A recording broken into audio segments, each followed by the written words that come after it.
Shalom and welcome to another edition of our Daily Bread. I'm Messianic Torah, and this week's Parashat is the 6th Parashat of the book of Bereshit, also called Genesis, and it's called Toldot. And that starts in Genesis 25:19 through 28:9 with the Haftorah and Malachi 1:1 through 2:7. This week's Parashat, my message for 2014-15 is called Yahuwah Provides. And this is the summary or short version of the message. So normally I go in depth in the full length version, which is usually about an hour. And then I'm also trying to provide like a 10-minute summary for people who just don't have that much time. Or as kind of a little introduction. And if you want to find out more and you want to see me go more in depth, you can check out the full message. And go from there. So my message this year is centered around this. We start off first with this concept of Toldot and what the word means. It's in ancient Hebrew. This is spelled, in regular Hebrew, it's just Tav, Vav, Lamed, Dalet, Hey.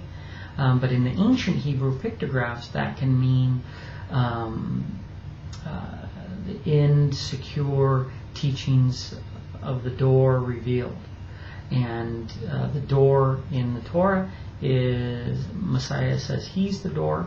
And so I think that this word really goes into this concept of revealing in the end, right, these generations who are ultimately the children of God. And that kind of takes us to like the parable of the wheat and the tares. And that's all determined on the teachings of the door or Messiah. Next, I talk a little bit about the generations of Yitzhak, and we talk about the concept of that both children and nations are in the womb, and this is what happens with Rivka. She's like, why is it thus? And this goes to this concept of the two types of people of the wheat and the tares, right? Of the heavenly versus the earthly, right? And the spiritual versus the fleshly, even as Paul talks about the carnal man and the spiritual man.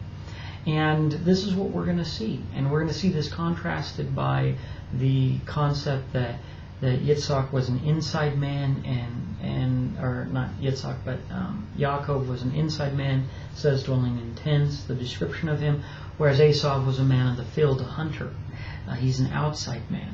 And we can see how that relates in when Messiah constantly is talking to the Pharisees about how their outward is clean, but their inside, there's a problem with the inside. In the inside of the cup and the outside of the cup, all these things are showing us that there's the heavenly and the spiritual things. And he was there teaching the spiritual things. And a lot of people only saw things in the physical. And they didn't really understand the Torah, that the Torah, which represents him, who came in the flesh, was not just a man. He was not just fleshly. That the Torah is flesh and spirit. And actually out of those, the flesh is the least important. The spiritual is much greater. And it was that Spirit of God and Spirit of truth that was inside the flesh of Messiah that made that flesh great, and they brought forth fruit. The glory is not in the flesh, it's in the spirit that's within the flesh. And that takes us to this concept of she is my sister, which we see this concept of both Avraham and Yitzhak being afraid that someone was going to take their wife. And so man and woman come together, the two become one flesh. Man represents that heart, or woman represents that heart of man, that the emotions and desires and all of those things that a woman represents. And this is what the people who weren't following God wanted to take from Avraham, and because of that, because of his wife, just like his heart, they wanted to destroy him or kill him and remove his flesh. And this just epitomizes the concept that when you serve God, when you have this heart for God, that people are going to want to kill you, and people are going to want to do you harm. And sometimes that harm, even with Mashiach, was an argument when he's like, why are you trying to kill me? And they're like, nobody's trying to kill you. But he defines murder as being angry with your brother without cause. So even the religious people who were angry at him, when all he did was have a heart for God and wanted to serve him, they were angry at that. And they ultimately killed him over those words that he was saying. But his heart was to serve God. And that's what you're going to get when you want to serve God, and when you're not looking for the glory of men, and when you're just a truth seeker who's looking for these things. So this is a great illustration when we see of both Avraham and Yitzhak went through this. And ultimately it was God who protected them. And when they were willing to do what was right. And so this is this concept of this beautiful wife, or this, to me it's the same as having a beautiful heart towards God. Next we get into the wells of water, and really seeing what they're fighting over. Because both Avraham and Yitzhak had this issue where they were fighting with Abimelech's servants over these wells of water. Ultimately they ended up both with Be'er Sheva, the well of 7, and I think this points, of course, to the Sabbath. The well is a model of the teacher, who and the water is the word that refreshes you, it cleanses you, it refreshes your flocks, it washes you, it does all of these things. And just like with religion, people are fighting over the Word of God. They're fighting over God. So you have two scenarios. Either the people want to destroy you because they're not following God, right? This concept of, kill my flesh and take my wife, or take my heart.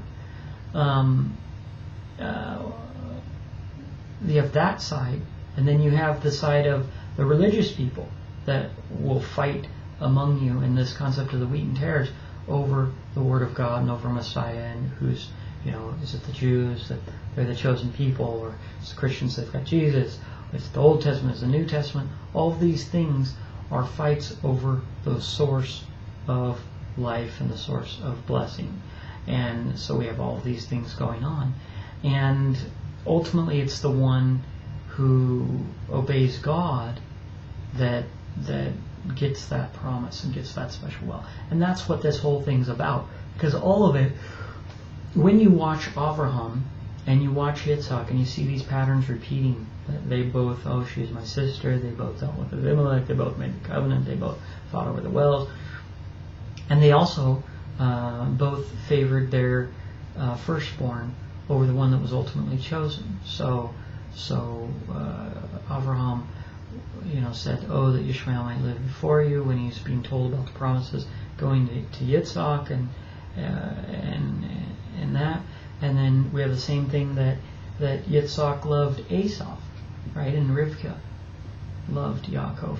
And ultimately in the end, they, God told them when Rivka was asking, why is it this way? Why are they fighting? And why is there? And he says there's two manner of people on two nations, and the older will serve the younger. Okay? God establishes that. So a lot of people will get to the point where they think, look at Yaakov, he goes in and is deceiving. Look at Rivka, she's going in and saying, dress up like Esau. I mean, isn't this wrong? How can the blessing stand? And they're doing this by deception or whatnot. But the reality is actually that's in alignment with the Word of God. Because the Word of God said that the younger would rule and that the elder would serve the younger. And this is being established. So, again, because people don't know the Scriptures and because people aren't paying attention to what God first said, that's where they can go, hey, you're not doing this right. When in reality it is right. See, the reality is that Yaakov, or YHWH, I should say, provides the truth. That's like the water in the well. You do the work, you dig down in there. And then He'll provide the protection so that you can have that blessing of that water. See, YHWH provides the truth for you, just like He did originally, saying who was going to be blessed, how it was going to go. And in this Parashat, YHWH provides children. And then He provides protection from people who want to harm you, and water, and ultimately blessings. And this is what we learn from this, is that if we would just stay with the Word of God, and if we would pay attention to what He said first, then we would all be much better off, because YHWH provides good things for his children. If you want to see the full version, the 1 hour version, I get in a lot more detail about all these points in it, then click the link to that. And until next time, I'm going to say Shalom.